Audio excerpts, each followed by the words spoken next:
YCP మాజీ AMC chairman Mannemala Sukumar రెడ్డిని రెండవసారి వైఎస్ఆర్సీపీ నుంచి పార్టీ వ్యతిరేక కార్యక్రమాలకు పాల్పడుతున్నాడంటూ వైసీపీ పార్టీ నుంచి అధికారికంగా మాజీ ముఖ్యమంత్రి వైఎస్ జగన్మోహన్ రెడ్డి ఆదేశాల మేరకు సస్పెన్షన్ శనివారం చేశారు.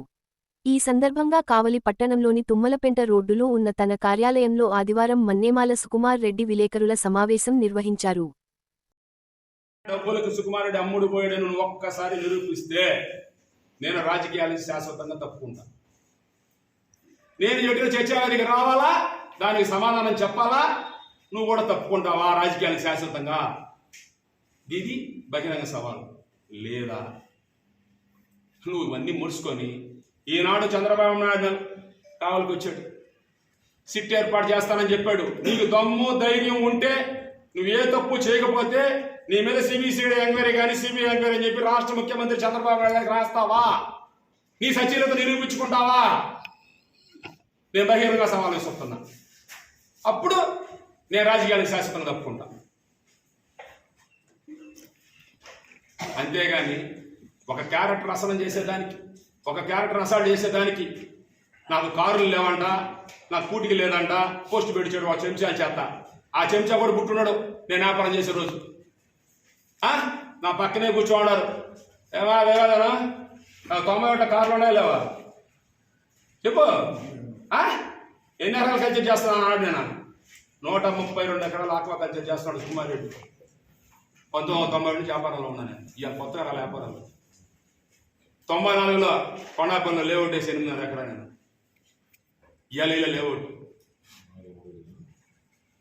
దండోరు వేసుకోవాలా? నేను వ్యాపారం చేస్తున్నా. నీ ప్రతాప్ రెడ్డి చెంచాలారా పెట్టిన పోస్టులు. ఈ ప్రతాప్ రెడ్డి కావాలి నుంచి 1 లక్షతో పడే బెంగళూరుకి ఏం వ్యాపారం చేశాడు? చాపలేసి వ్యాపారం చేశాడా? ఏం చెప్పండి. మేము మాట్లాడితే ఏమైపోతారు మీరు? దిగజారులు ఇంకా సుకుమార్ రెడ్డి పబ్లిక్గా మాట్లాడతా, ఎక్కడికైనా వస్తా, ఏం భయపడ్డాలి. ఎక్కడ చాలా విజ్ఞత వ్యవహరిస్తున్నా, కలిసి ప్రయాణం చేసాం, ఓర్పుగా ఉన్నా, సహనంతో ఉన్నా. నీచంగా పెట్టిస్తున్నాను పోస్టులో. ఇదే పని చేసావు. ఇదే మీడియా సమావేశంలో ఉండే విలేకరులు చెల్లెమ్మలు కావచ్చు, విలేకరులు కూడా నా గొడవ జరిగిన సందర్భాలు చాలా ఉన్నాయి. నువ్వు పెట్టిన పోస్టు నుంచే ఎక్స్ప్లెనేషన్ అడిగా నేను ఆనాడు. నీ దగ్గర సోషల్ మీడియా చెంచాలు పెట్టుకొని పెట్టించావు నా మీద పోస్టులో. నా క్యారెక్టర్ ఆగడే పోదు. నేను నిత్యం ప్రజా జీవితంలో ఉన్నా, నమ్మిన నాయకుడు, కార్యకర్తల కోసం పనిచేశా. నీకు నాకు గొడవ వచ్చిందే కార్యకర్తల కానించే. అధికారం వచ్చిన తర్వాత 2 సంవత్సరాల నాటి రానుడి కళ్యాణ మండపంలో మీటింగ్ పెట్టి నువ్వు లేఅవుట్లుగా డబ్బులు తీసుకోబాక, ఎక్కడా డబ్బులు తాకబాక, ఆ డబ్బులు కార్పస్ ఫండ్ లాగా ఉపయోగించి కార్యకర్తలకి, నాయకులకి సాయం చేసుకుంటా పోదామని చెప్పి అనౌన్స్ చేస్తే అక్కడి నుంచే మన ఇద్దరికి మూలం స్టార్ట్ అయింది గొడవ.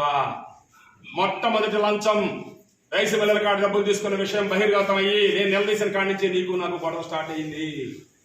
నువ్వు అమాయకుడిలాగా దండం పెట్టి అన్న అన్న అన్న ఇవి మమ్మల్ని అందరినీ వాడుకొని మా మీద ప్రయాణం చేసావు. మేమందరం కూడా చేసావు నిజాయితీగానే. నిన్ను ఎక్కడా విమర్శించాలా. నేను విమర్శలు స్టార్ట్ చేస్తే వేరే విధంగా ఉండదు రాజకీయం. నైతికంగా ఇంకా చచ్చిపోవాలా సుకుమార్ రెడ్డి.